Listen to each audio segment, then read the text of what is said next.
6월 23일 금요일 에바더교회 오늘을 여는 말씀 함께 나누겠습니다.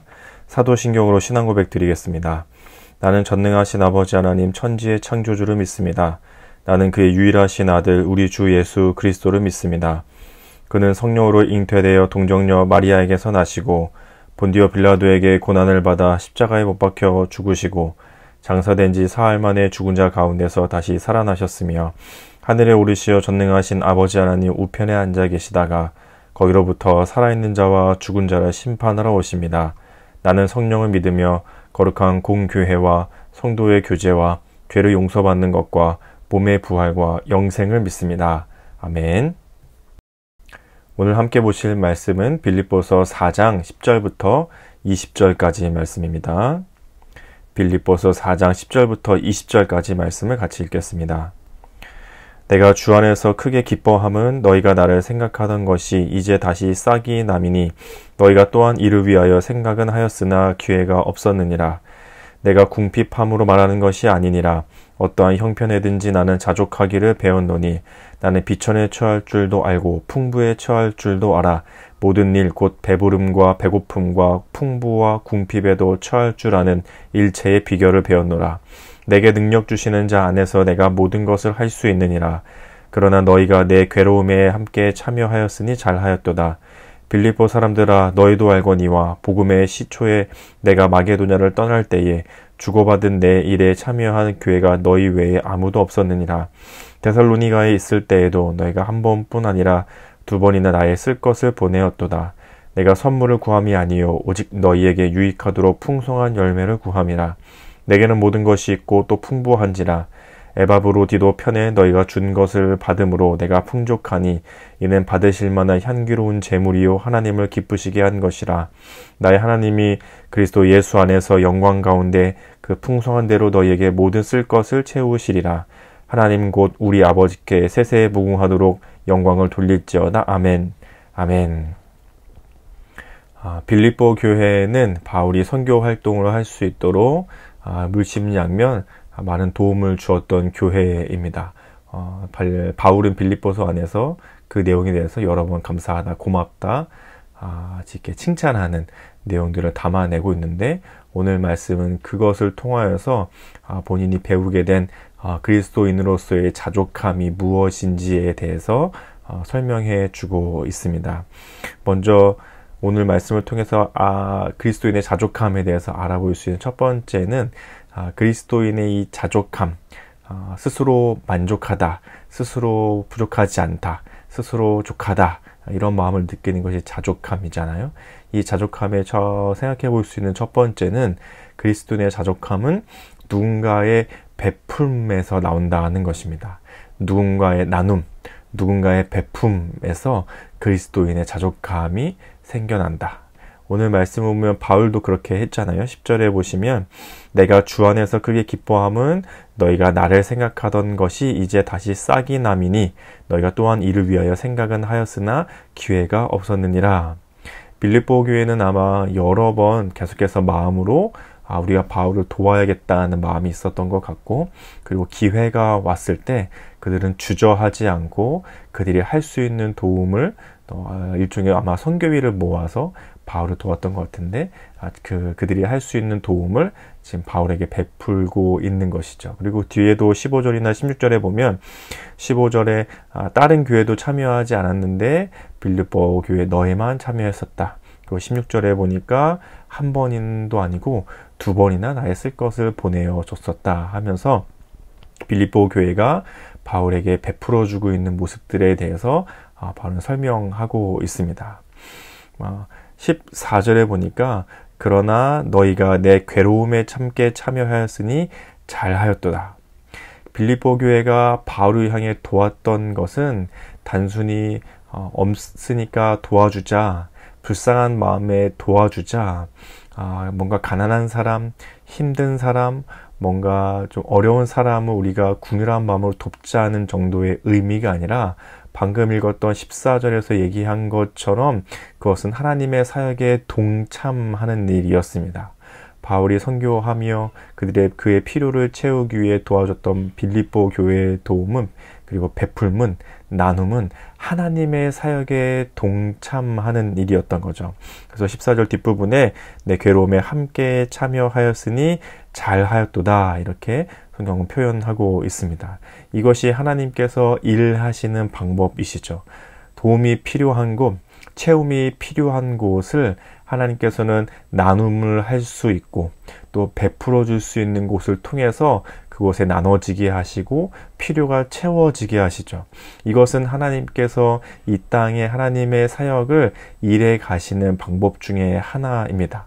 또 반대로 생각해 보면 우리는 그런 베품과 나눔을 받는 삶이어야 하기도 하고 또 동시에 베품과 나눔을 해야 하는 삶이기도 합니다. 어느 곳에 나의 도움이 필요할지, 어느 곳에 내가 베풀 수 있을지, 어느 곳에 내가 나눌 수 있을지를 생각하며 바라보며 찾아보며 그곳에 내가 할 수 있는 것들을 해나가는 것. 그것은 단순히 불쌍한 사람, 어려운 사람을 돕는 정도의 의미가 아니라 하나님의 사역에 동참하는 방법인 거죠. 그래서 하나님의 사역에 동참하기 위해 우리는 베품과 나눔의 삶을 또한 살 수 있어야 합니다. 바울이 그것을 좀 걱정스럽다는 듯이 염두하는 듯이 17절에서 이렇게 얘기합니다. 내가 선물을 구함이 아니요. 내가 뭔가 필요해서 내가 선물과 같이 구하는 것이 아니다 라고 표현하고 있습니다. 그리고 나서 19절에서 나의 하나님이 그리스도 예수 안에서 영광 가운데 그 풍성한 대로 너희 모든 쓸 것을 채우시리라. 하나님께서 나의 필요를 채워줬듯이 빌립보 교회 너희를 통해서 나의 것을 채워주셨듯이 또한 너희도 채워줄 것이다. 이것은 하나님이 일하시는 방법이고 하나님께서 이 땅에 하나님의 사역들을 이루어 가실 때에 베품과 나눔이 필요한 곳, 필요가 있고 채움이 필요한 곳에 또 다른 쪽에서 나눔과 베풀음을 통해 그것이 채워져 가게 하는 것, 이것이 하나님의 방법이죠. 그래서 우리는 때로는 필요와 도움이 있을 때 채움과 베품, 나눔을 입어야 되는 사람들이기도 하고 또 동시에 그것을 전해 주어야 하는 사람들이기도 합니다. 그리고 또 한 가지 그리스도인으로서의 자족함에 대해서 살펴볼 수 있는 것 중에 하나는 12절인데요. 12절에서 바울이 이렇게 얘기하고 있습니다. 나는 비천에 처할 줄도 알고 풍부에 처할 줄도 알아 모든 일 곧 배부름과 배고픔과 풍부와 궁핍에도 처할 줄 아는 일체의 비결을 배웠노라. 자족함은 배워가는 것입니다. 배워가는 것. 오늘 바울이 방금 읽었던 12절에서 일체의 비결을 배웠다 이렇게 표현하고 있잖아요. 여기서 말하는 일체의 비결은 우리가 쉽게 이해하려면 경지에 이르렀다. 아마 이런 표현으로 이해할 수 있을 것 같아요. 이렇게 1단계를 잘 이겨내고 또 2단계를 잘 이겨내고 3단계를 잘 이겨내고 그래서 오르고 올라 마치 바둑 1단, 2단, 3단 막 올라가는 것처럼요. 그렇게 단계를 오르고 올라 마치 이제는 경지에 이른 단계, 그것을 바울은 지금 일체의 비결이라고 표현하고 있죠. 그리고 그것은 배워가는 것입니다. 배워가는 것. 한 번의 변화로 인해서 갖추어지는 능력이 아니라 매 순간 매번마다 그것은 배워서, 여기서 말하는 배움은 경험을 통해서 배우는 것을 뜻하는데 바울이 계속해서 그런 것들을 경험해 왔던 거죠. 다메섹 도상에서 하나님을 그리고 예수님을 처음으로 인격적으로 경험하고 난 바울이, 그리고 그 뒤에 아나니아와 또 제자들을 통해서 예수님에 대해서 배우게 되고, 그리고 복음을 전하며 선교지에 갈 때마다 겪게 되고 알게 되는 그 상황들, 때로는 없기도 하고 때로는 넘치기도 하고, 그래서 누군가의 필요와 체험을 입기도 하며 때로는 남을 때는 나눠주는 삶을 살아가는 것, 그런 것들을 통하여서 바울은 계속해서 경험해 왔던 거죠. 하루 이틀, 한 달, 두 달, 1년, 2년 계속해서 그는 삶의 자리에서 하나님께서 그의 필요와 삶을 채워가시는 것들을 경험해 왔던 것입니다. 그래서 그것을 통해서 자신이 지금은 이제 배우게 되었죠. 그래서 일체의 비결을 배웠다. 내가 이제는 경지의 단계에 이르렀다. 내가 마음이 굳건해져서 마음이 단단해져서 흔들리지 않아. 이런 경지를 얘기하는 것이 아니라 내가 없을 때에는 하나님이 다른 필요와 나누는 곳을 통해서 나를 채워주시는구나. 그리고 내가 넘치도록 풍부할 때에는 어딘가 필요를 위해 나눠주고 베풀어야 하는구나. 그래서 지금 내가 가지고 있는 물질적으로 때론 필요한 것, 때로한 상황이 넘치거나 풍부해도, 때로는 모자라거나 부족해도 그것 때문에 내 믿음과 신앙이 흔들리는 것이 아니라 오로지 하나님께 굳건히 뿌리 박혀 있을 수 있는 삶, 그것이 바로 일체의 비결이죠. 그것을 바울은 계속해서 내가 경험하면서 배워왔다고 얘기하고 있는 것입니다. 마찬가지로 우리 또한 우리는 우리의 자족함, 그리스도인의 자족함을 배워야 하는 거죠. 없다고 가지기 위해서 탐내지 말아야 합니다. 부족하고 때로는 모자라고 때로는 가진 것이 없다고 해서 탐내고 그것에 욕심부리지 않아야 합니다. 그리고 많다고 넘친다고 풍부하다고 해서 그것을 가지고 낭비하거나 제 멋대로 사용해서는 안 됩니다. 없을 때에도 부족할 때에도 하나님께서 나의 부족함을 다른 곳을 통해서 채워주실 거야 라는 하나님이 일하시는 방법을 신뢰하고 믿음으로 바라보는 것이죠. 그리고 내가 남거나 풍족하거나 넘칠 때에도 내 생각, 내 유익과 내가 하고 싶은 대로 쓰는 것이 아니라 이것이 어느 곳에 필요할까? 하나님이 어느 것에 나누라고 나에게 베풀어 주신 것인가를 바라보고 흘려보낼 수 있는 것. 이것이 바로 그리스도인의 자족함이고 우리는 매 순간 매번 그것을 경험해가며 배워야 하는 것이죠. 이것이 바울이 말하고 있는 그리스도인으로서의 자족함에 대한 두 가지의 내용입니다. 첫 번째는 누군가의 나눔과 베풀므로 채워져 간다는 사실. 그래서 우리는 누군가로부터 받는 것도 하나님께서 일하시는 방법임을 알고 기쁨과 즐거움과 누림으로 받을 수 있어야 하고, 또 한편 우리는 필요와 도움이 있는 곳에 우리의 것을 나눌 줄 알고 베풀 줄 알아야 합니다. 그리고 두 번째로는 우리는 자족하는 것을 배워가야 합니다. 매 순간 매번 없다고 탐내지 않고 또 남는다고 욕심부리지 않고 그것을 가지고 어떻게 해야 하나님이 지금 나에게 원하시는 것을 알 수 있는가, 때로는 기다리며 때로는 나누며 베풀어주며 그것을 경험해가는 것. 하나님께서 이렇게 일하시는구나.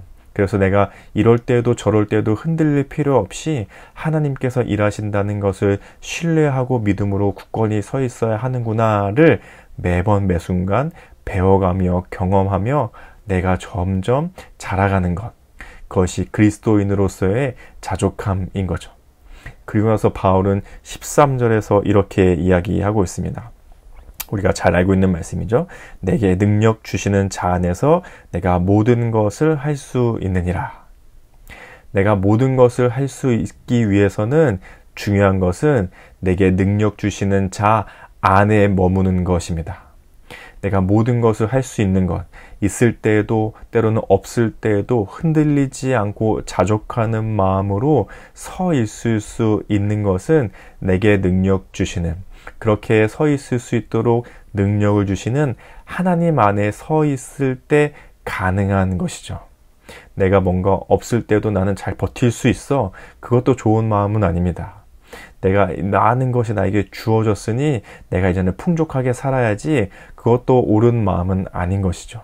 없고 부족할 때도 하나님이 하나님의 방법으로 채우실 것들을 기다리는 것, 남고 넘칠 때에는 나의 나눔과 필요를 채워줄 곳이 어디에 있는가를 바라보며 흘려보내는 것, 그것을 매 순간 매번 경험하며 점점 배워가는 것, 그것은 곧 우리가 하나님 안에 있을 때 할 수 있는 것들입니다. 그래서 우리는 계속해서 하나님 안에 머물며 그 어떠한 상황에서도 흔들리지 않고 자족함으로 살아가는 그리스도인이 되는 것, 그것이 오늘 우리에게 말씀해 주고 있는 하나님의 말씀입니다. 이 말씀을 생각하시면서 같이 이런 기도 제목으로 같이 기도하면 좋겠습니다. 세상에서의 만족을 탐하는 마음을 피하고 나누고 베풀미 필요한 자리를 찾아 하나님의 사역에 동참하며 그리스도인의 자족함을 누리는 삶이 되게 하소서. 오늘 말씀을 생각하시면서 함께 이렇게 기도하면 좋겠습니다. 그리고 가정과 교회와 나라와 세계를 위해서는, 먼저 우리 가정을 위해서는 가족 구성원들 서로가 서로의 도움이 되어주며 작은 하나님 나라를 경험하게 하소서. 우리 교회를 위해서는 세상의 기준이 아니라 하나님 나라의 기준이 되는 교회 되게 하소서. 그리고 우리 계속해서 여름 사역을 위해서 함께 기도하고 있는데요. 영유아, 아동, 청소년, 청년팀의 여름 사역 기도 제목을 보면서 같이 기도해 주시고, 오늘은 우리 둥글레 프로젝트를 위해서 같이 기도해 주시면 좋겠습니다. 둥글레 프로젝트에는 우리 청소년 중에서는 유해찬 청소년과 또 류현철 목사님과 제가 같이 참여하게 되는데요. 이런 기도 제목이 있습니다. 첫 번째는 참여하는 청소년들이 서로 나와 함께 살아가는 친구, 이웃임을 경험하는 시간이 되도록, 가정과 교회 각 기관들이 통일 한국 시대를 살아갈 다음 세대를 관심 있게 양육할 수 있도록, 일주일간의 시간 동안 자신만의 방법으로 낯선 친구들과 함께 살아가는 방법을 실천할 수 있도록, 작은 통일 한국을 함께 살아본 경험이 함께 살아가는 삶으로 연결되는 생각과 고민이 있도록, 일주일간의 일정이 안전하고 건강한 시간이 되도록, 함께 준비하는 교사, 스태프들이 즐겁고 책임감 있게 준비해 갈 수 있도록, 기도, 재정, 물품, 재능, 후원으로 함께 하시는 분들에게 이루어져가는 사역의 기쁨과 가치가 나누어지도록, 이런 기도 제목이 있는데요. 다세한 둥글레 프로젝트를 위해서 같이 기도해 주시면 좋겠습니다. 나라와 세계를 위해서는 있는 곳에서 없는 곳으로 흘러가는 하나님의 손길이 자연스럽게 이 땅 가운데 이루어져 가게 하소서. 이런 기도 제목으로 나라와 세계를 위해서 기도해 주시면 좋겠습니다. 그리고 우리 공동체 기도 제목으로는 윤세영 집사님이 기도 제목인데요. 개인의 기도 제목은 늘 성령 충만케 하시고 맡은 직분 잘 감당할 수 있도록 믿음도 주시고 건강도 주시옵소서. 가정을 위해서는 온 가족이 함께 예배드릴 수 있게 하옵소서. 진규 군생활 잘 마치고 늠름한 모습으로 제대하게 하옵소서. 삶의 현장을 위해서는 편의점이 순조롭게 잘 운영될 수 있게 하옵소서. 교회를 위해서는 사랑으로 하나 되어 하나님 은혜 안에 나눔이 넘치는 교회 되게 하소서. 사회 나라 온 세계를 위해서는 하나님 보살핌 아래 평화가 넘치는 세계가 되게 하옵소서. 전쟁과 기근으로 인하여 고통받는 이들을 위하여 기도하게 하옵소서. 이런 기도 제목이 있으신데요. 우리 윤소영 집사님을 생각하면서 함께 기도해 주시면 좋겠습니다.